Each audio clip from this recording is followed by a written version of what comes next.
Madam Vice President, Mr. Speaker, on November 10th, 1987, I was sitting at home with my wife Michal, expecting our first child.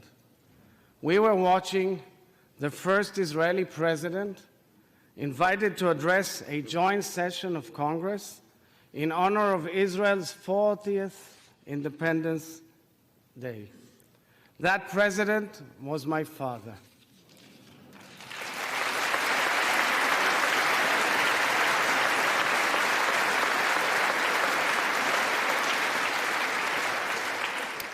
Standing here today, representing the Jewish Democratic State of Israel in its 75th year, at the very podium from which my late father, President Chaim Herzog, spoke, is in the honor of a lifetime, and I thank you wholeheartedly for it.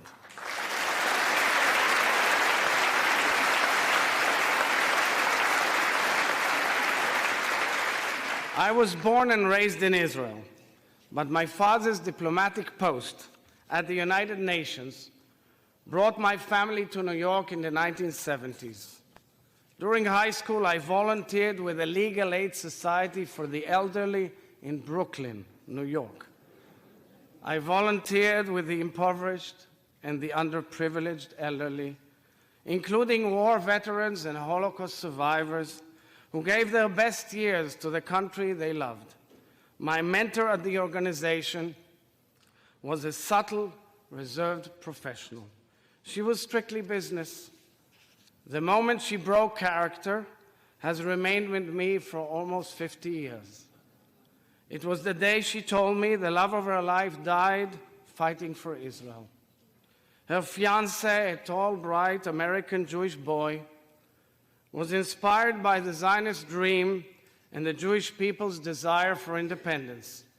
He voluntarily boarded a ship to Haifa, fought in the Israeli military, and fell in the battle for Israel's independence just weeks before their wedding.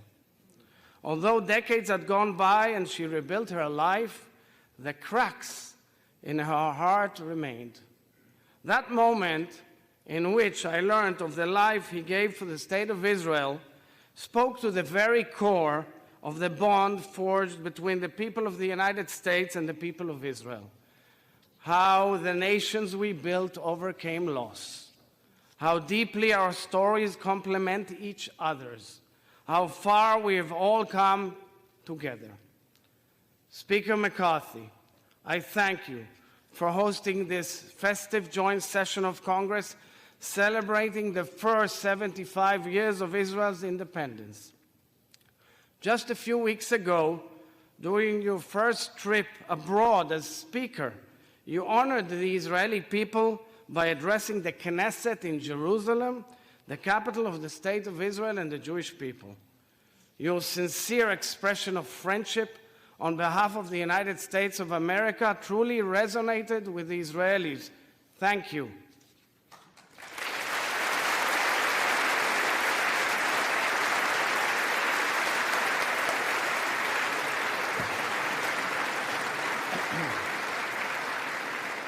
Vice President Harris, it is such a great pleasure to see you again. I vividly recall hosting you at the Knesset a few years back. Your stirring remarks at the Israeli Embassy's Independence Day reception a few weeks ago reflect both yours and President Biden's decades-long ironclad friendship with Israel. Special thanks go to former Speaker Nancy Pelosi, who first invited me less than a year ago, together with Senator Chuck Schumer.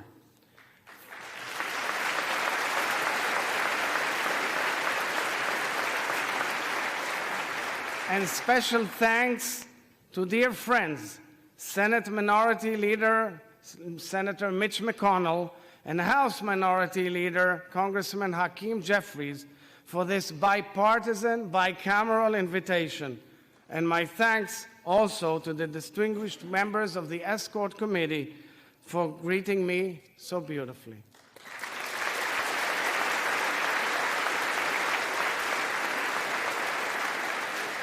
Mr. Speaker, dear friends, In Jewish weddings, a glass is placed on the ground, intentionally stomped on. This ritual evokes the destruction of our temple in Jerusalem 2,000 years ago. Only after the glass is broken, the celebration can truly begin. Amidst the most joyous occasions in the lives of two individuals who have come together to build something whole, we recall what was once broken in our nation. Thus, the bitter blends with the sweet. Today, the Hebrew calendar points to the first day of the month of Av. In Jewish tradition, this is a somber period in which we mourn the loss of our sovereignty. Jewish communities all over the world lament the beginning of our national exile, where throughout 2 millennia we continuously expressed a spiritual connection to our ancestral homeland, a longing to return home and regain our independence. Yet today, at this moment in my people's history, gathering on Capitol Hill to celebrate 75 years of Israeli independence with our greatest partner and friend, the United States of America, my soul is overflowing with pride and joy.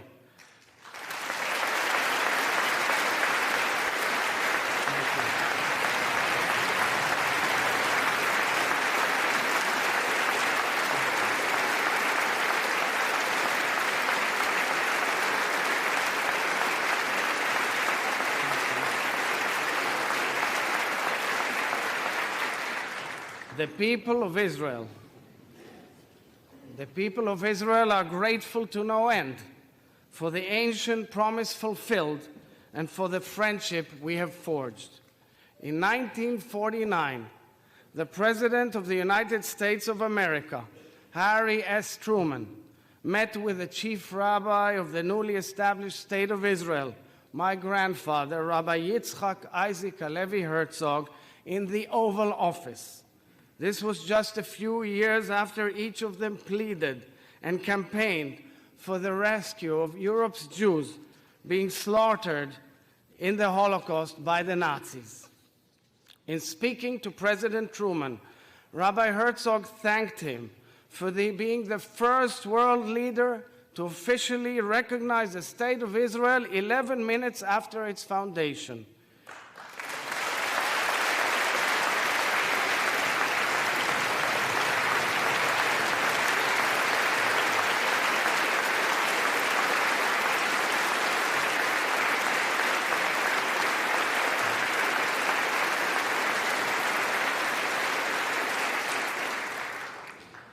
He spoke, Rabbi Herzog, of the divine providence that destined President Truman to help bring about the rebirth of Israel after 2,000 years of exile. Witnesses of the encounter recalled tears running down President Truman's cheeks. We're honored to have President Truman's grandson, Clifton Truman Daniel, with us here today.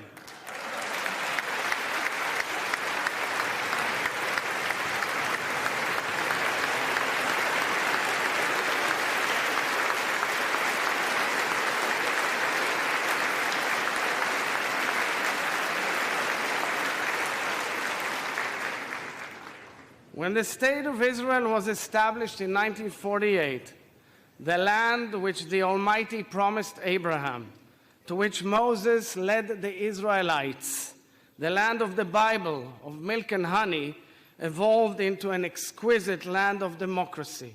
Against all odds, the Jewish people returned home and built a national home which became a beautiful Israeli democracy, a mosaic of Jews, Muslims, Christians, Druze and Circassians, secular, traditional, and Orthodox, of all denominations, of all possible views and lifestyles. A land which welcomed the ingathering of exiles from over 100 nations. A land which became the startup nation, a bustling hub of innovation and creativity, social action and intellectual discovery, spiritual awakening and business ventures, scientific ingenuity, and life-saving medical breakthroughs. We built a nation-state which has faced relentless war, terror, and delegitimization since its birth. A country fighting to defend itself from enemy and foe, yet whose citizens continue to greet each other with the word peace, shalom. A country which takes pride in its vibrant democracy, its protection of minorities, human rights and civil liberties as laid down by its parliament, the Knesset, and safeguarded by its strong Supreme Court and independent judiciary.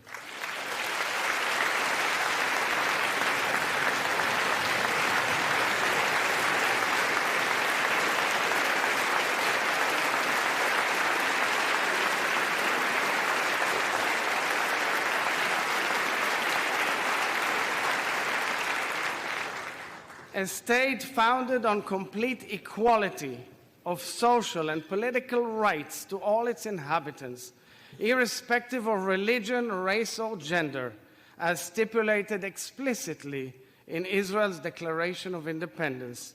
A country which is ever evolving, a diverse amalgam of accents, beliefs, backgrounds, and customs, truly a modern-day miracle. This is the sweetness in which our country has been blessed. However, dear friends, the bitter casts a dark shadow on our country, on our region, and on the world. Mr. Speaker, perhaps the greatest challenge Israel and the United States face at this time together is the Iranian nuclear program. Let there be no doubt, Iran does not strive to attain nuclear energy for peaceful purposes. Iran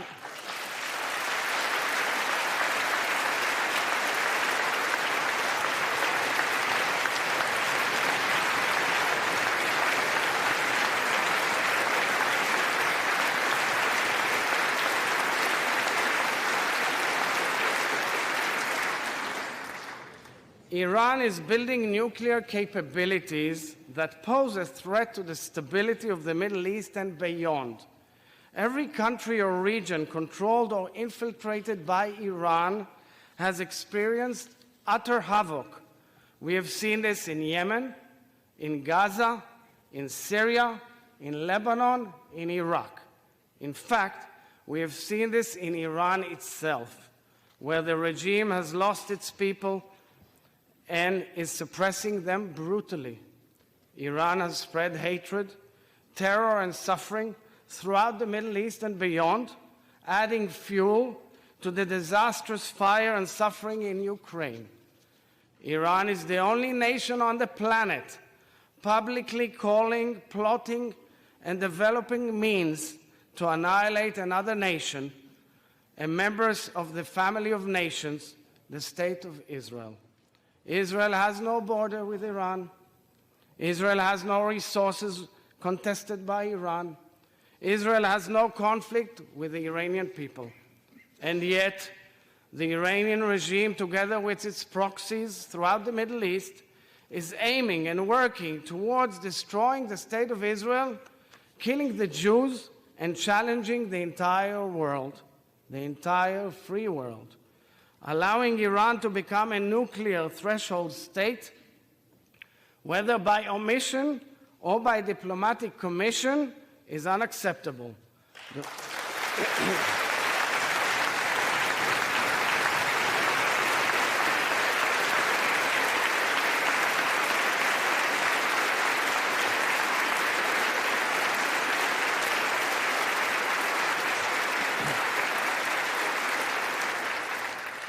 The world cannot remain indifferent to the Iranian regime's call to wipe Israel off the map. Tolerating this call and Iran's measures to realize it is an excusable moral collapse. Backed by the free world, Israel and the United States must act forcefully together to prevent Iran's fundamental threat to international security. I am here to reiterate what every Israeli leader has declared for decades. The State of Israel is determined to prevent Iran from acquiring nuclear weapon capabilities.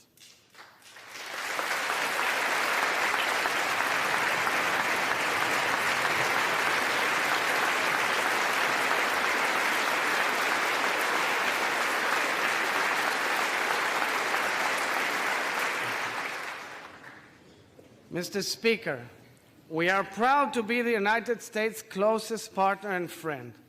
We are grateful to the United States for the necessary means you have provided us to keep our qualitative military edge and to enable us to defend ourselves by ourselves. This reflects your ongoing commitment to Israel's security. We are also tremendously proud that ours is a two-way alliance in which Israel has been making critical contributions to the national security interests of the United States of America in numerous ways. Thank you, dear members of Congress, for your support of Israel throughout history and at this critical moment in time.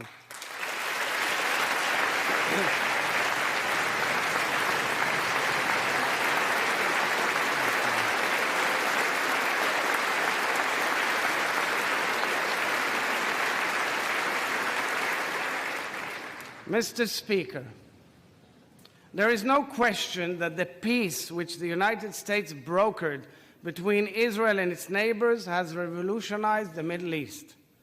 The historic peace treaties with the Arab Republic of Egypt and the Hashemite Kingdom of Jordan have demonstrated the many blessings of opting out of the cycle of war. Both Jordan and Egypt have contributed tremendously to solidifying the precious peace and enhancing our region's stability and well-being. 3 years ago, the Abraham Accords realigned our imaginations and our nation and our region. Israel eagerly welcomed the United Arab Emirates, the Kingdom of Bahrain, and the Kingdom of Morocco into an exclusive warm peace between our peoples. Since signing the accords, over 1 million Israelis have visited the Abrahamic nations, a clear expression of our will to become integrated in the region. This is a peace anchored in trust, hope, and prosperity, a true game changer. Each of these historic agreements, which have altered the trajectory of the Middle East, was facilitated by our greatest friends, the United States of America. Israel's hand is extended and our heart is open to any partner in peace, near or far. Israel thanks the United States for working towards establishing peaceful relations between Israel and the Kingdom of Saudi Arabia, a leading nation in the region and in the Muslim world. We pray for this moment to come. This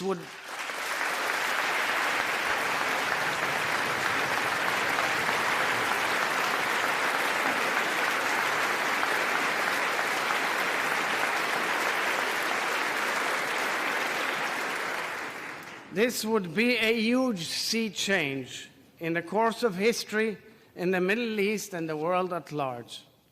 My deep yearning, Mr. Speaker, is for Israel to one day make peace with our Palestinian neighbors.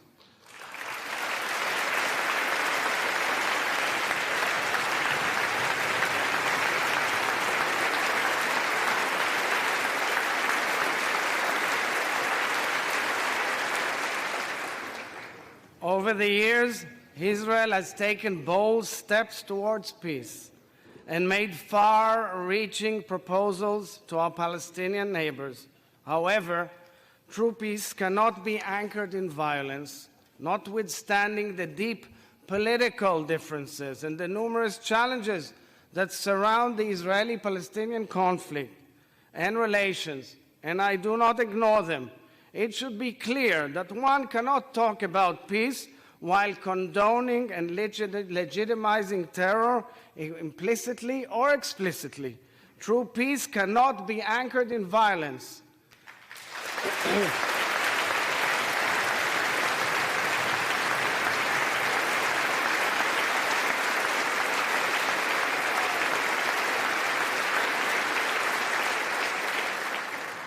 Palestinian terror against Israel or Israelis undermines any possibility for a future of peace between our peoples. Israelis are targeted while waiting for buses, while taking a stroll on the promenade, while spending time with their family. At the same time, successful terror attacks are celebrated, terrorists are glorified, and their families are financially rewarded for every Israeli they attack. This is inconceivable. It is a moral disgrace.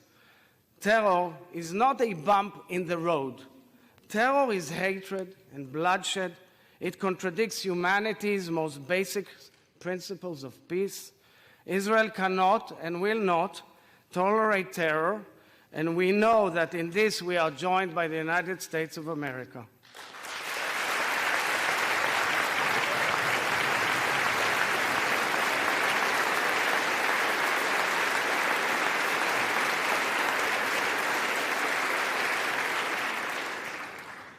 Two Israeli soldiers, Oron Shaul and Hadar Goldin, and two civilians, Hisham al-Said and Avera Mengistu, are being held hostage by Hamas for years for the sole purpose of torturing their families, the families they left behind. Lieutenant Hadar Goldin was abducted in violation of a UN-sponsored humanitarian ceasefire negotiated by the United States. His family has been fighting for 9 years to bring him home. I asked Hadar Goldin's mother, Leah, to be with us here today.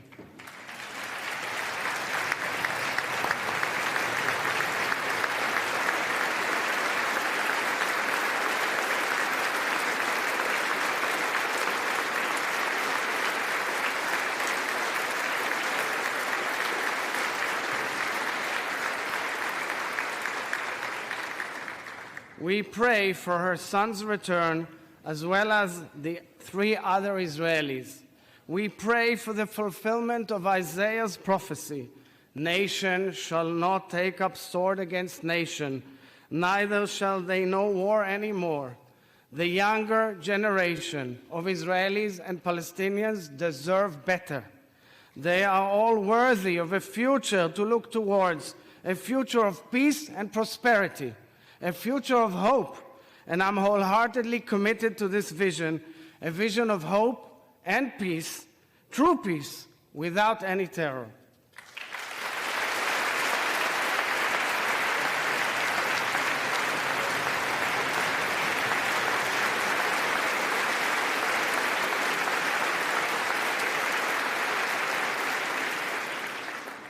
Mr. Speaker, dear friends, the sacred bond we share is unique in scope and quality because it is based on values that reach across generations, across administrations, across governments and coalitions, carrying us through times of turmoil and elation. 160 years ago, it was President Abraham Lincoln who spoke of the dream to restore the Jews to their national home as one shared by many Americans. The inscription on Philadelphia's Liberty Bell articulates the Hebrew Bible's code of ethics. Proclaim liberty throughout all the land unto the inhabitants thereof. This verse from Leviticus, shining through the crack of the Liberty Bell, underscores the principles that fuel the American dream. These words have bound our nation through the ages. Coming together today in this chamber of liberty and freedom, we are all realizing the hopes of our founding fathers and mothers. We are very proud, so very proud, of the true friendship we have forged, a mutually beneficial partnership that has withstood challenges and weathered great disagreements because it is based not on uniformity of approach, but on the ultimate currency of trust. It is not dependent upon operating in harmony, but on the history we share, on the truths we cherish, on the values we embody. This partnership is based also on similarities and the affinity between our peoples, the courageous immigrants and the trailblazing pioneers. It is rooted deep in our respective declarations of independence. In the American Declaration of Independence, the founders appealed to the supreme judge of the world. In the Israeli Declaration of Independence, influenced by America's, our founders placed their trust in the Rock of Israel, Tzur Israel. The revered American Jewish spiritual leader, Rabbi Abraham Joshua Heschel, embodied the bridge between our peoples and the story of American Jewry. After escaping from the Holocaust, Rabbi Heschel publicly advocated interfaith dialogue. He fought for civil liberties in America and marched alongside Reverend Dr. Martin Luther King Jr. in the historic march from Selma to Montgomery in March of 1965. Rabbi Heschel wrote, "To be is to stand for. To be is to stand for." I'm so pleased to have his daughter, Professor Susanna Heschel of Dartmouth, joining us here today. Thank you, Susanna.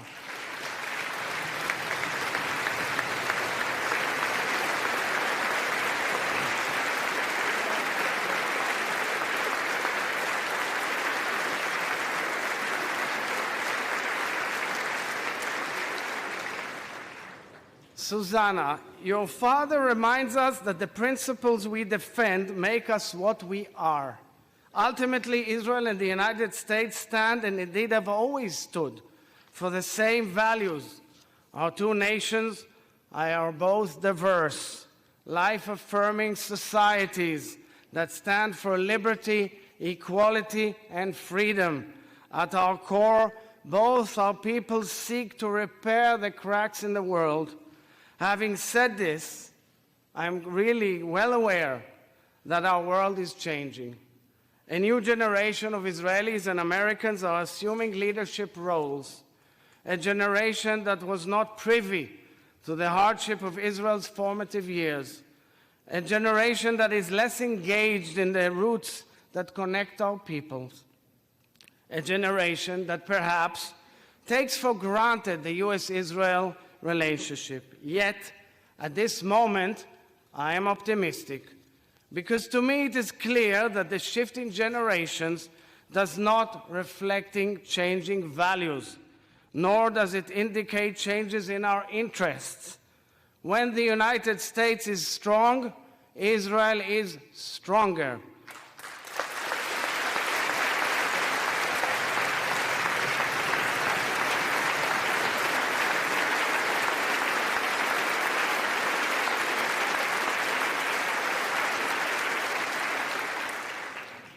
And when Israel is strong, the United States is more secure.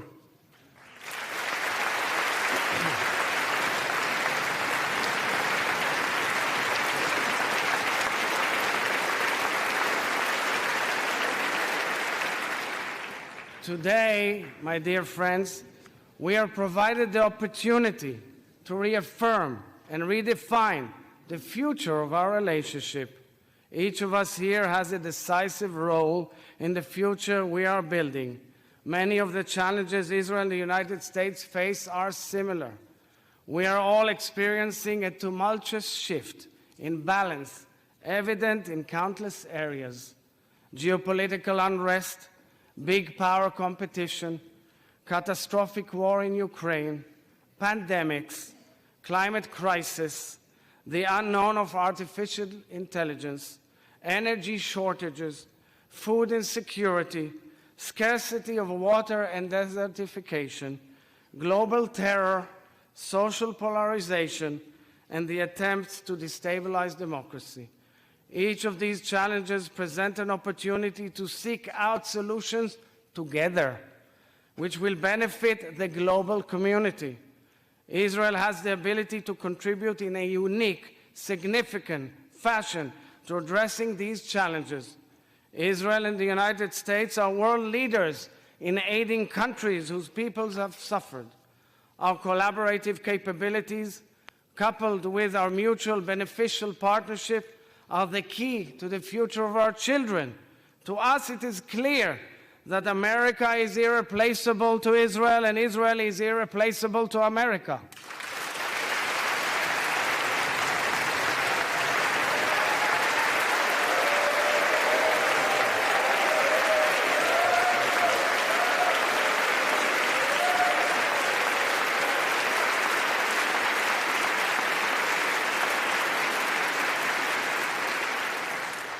It is time to design the next stage of our evolving friendship and our growing partnership together. So let's do it together, ladies and gentlemen. Let's elevate our partnership to new levels. Mr. Speaker, I'm not oblivious to criticism among friends, including some expressed by respected members of this House. I respect criticism, especially from friends, although one does not always have to accept it.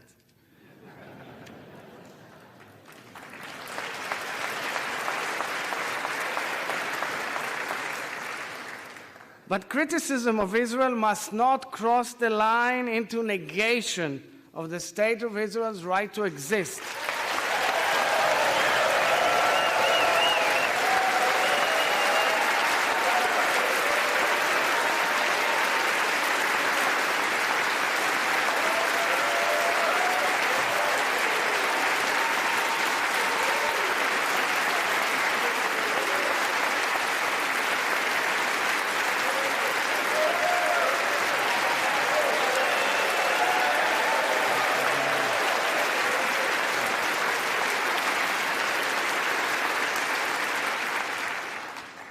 Questioning the Jewish people's right to self-determination is not legitimate diplomacy, it is anti-Semitism.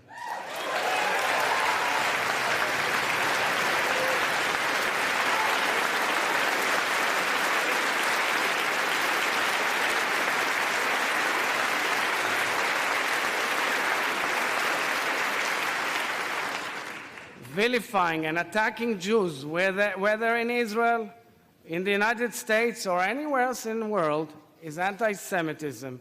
Anti-Semitism is a disgrace in every form, and I commend President Joe Biden for laying out the United States' first ever national strategy to combat anti-Semitism.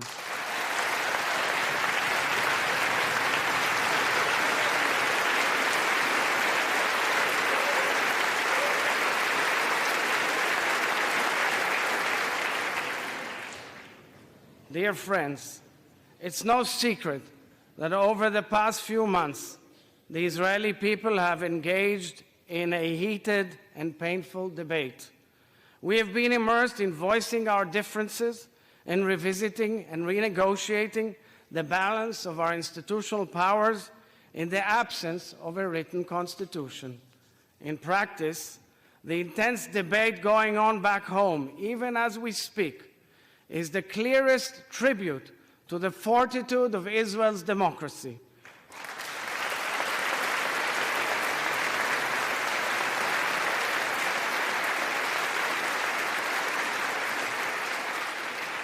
Israel's democracy has always been based on free and fair elections, on honoring the people's choice, on safeguarding minority rights, on protection of human and civil liberties, and on a strong and independent judiciary.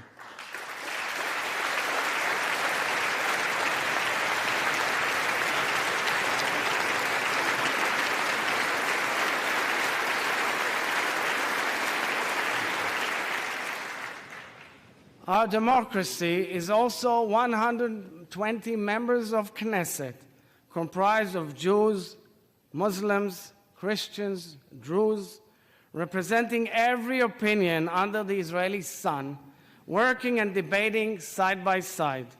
Our democracy is also late Friday afternoon, when the sound of the muezzin calling to prayer blends with a siren announcing the Sabbath in Jerusalem, while on one of the largest and most impressive LGBTQ pride parades in the world is going on in Tel Aviv.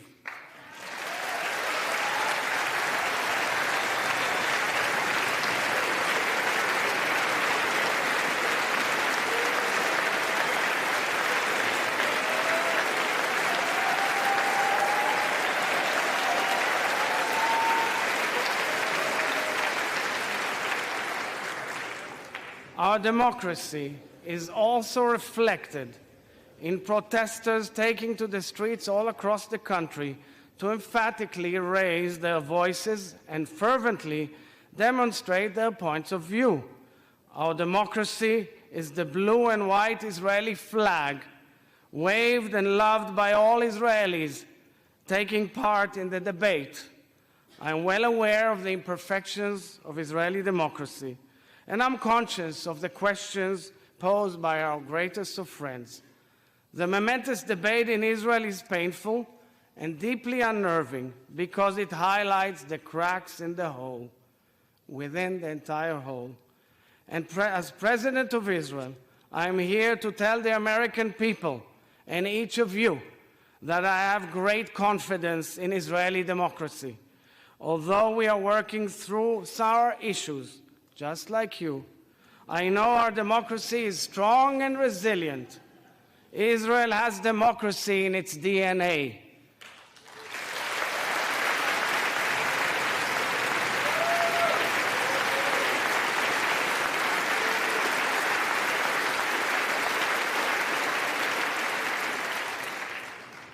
I am deeply mindful of the challenge which this moment presents to Israeli society, and I've made it the priority of my presidency to play a leading role in this critical and emotional public discussion.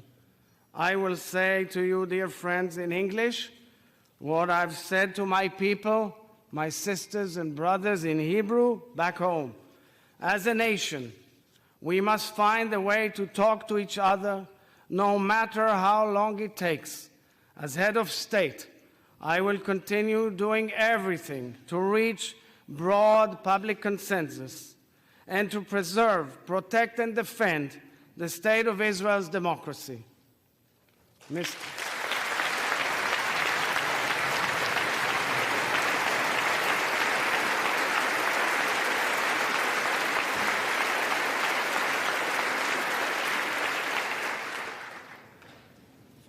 Dear friends, for so many Israelis, this very public debate is also very personal.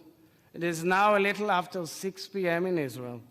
They will sit down to dinner together besides family or friends with whom they may severely disagree.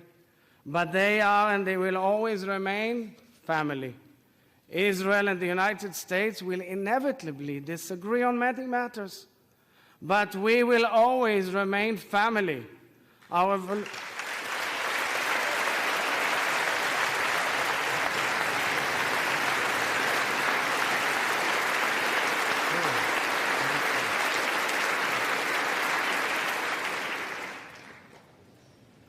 revolutionary societies have so much to give to the world and so much to learn from each other. Our bond may be challenged at times, but it is absolutely unbreakable.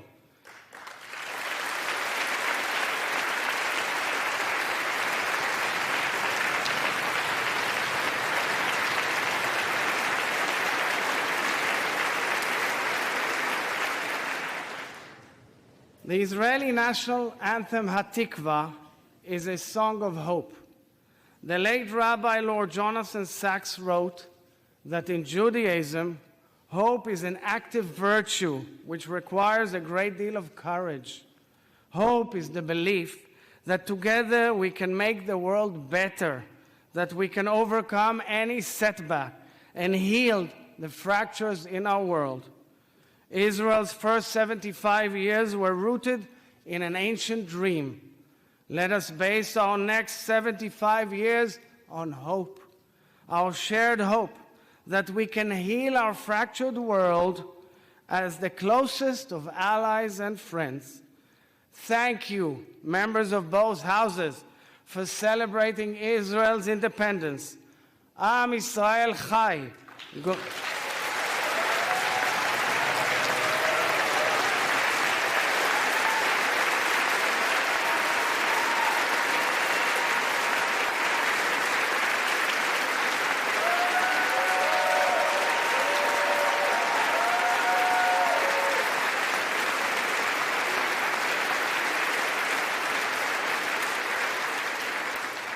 God bless the State of Israel, and God bless the United States of America.